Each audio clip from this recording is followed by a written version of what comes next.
Bimukiye mu butayu ukuye Yosuwa na Kalebu, abagabo Imana yishimiraga. Inkuru y'urugendo rw'abana ba Isiraheli, urugendo Imana yatangije ikaba ari nayo irurangiza. Ab'imitima inagiye barimbukiye mu butayu ukuye Yosuwa na Kalebu, abagabo Imana yishimiraga.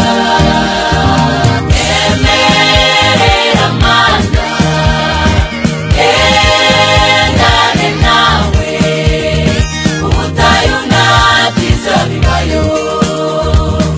Emerera Mana endane nawe, ubutayu nta byiza bibayo.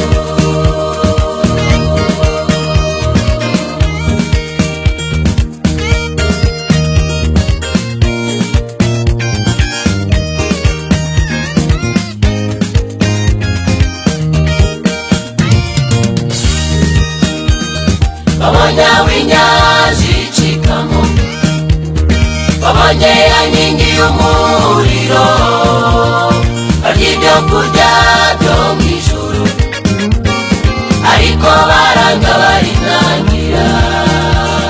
Babonye inyanja icikamo, babonye ya nkingi y'umuriro, barya ibyo kurya byo mu ijuru, ariko baranga barinangira. Mana wanjye ndanye nawe imyaka yose, mu Rwanda hose ntituzibagirwa ibyo wakoze. Mana wanjye ndanye nawe imyaka yose, mu Rwanda hose ntituzibagirwa ibyo wakoze. Emerera Mana endane nawe, ubutayu nta byiza bibayo. Emerera Mana endane nawe, ubutayu nta byiza bibayo.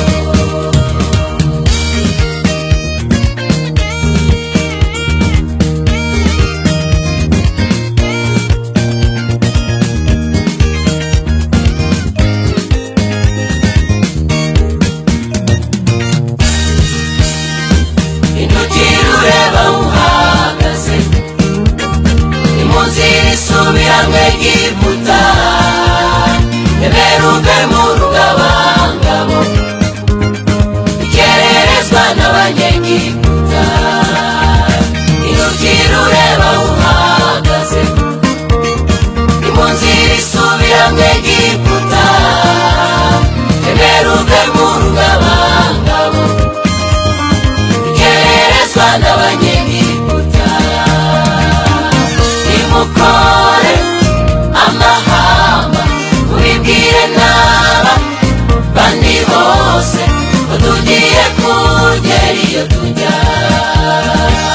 Nimukore amahamba mubibwire n'aba bandi bose ko tugiye kugera iyo tujya. Haleluya. Emerera Mana endane nawe, ubutayu nta byiza bibayo. Haleluya.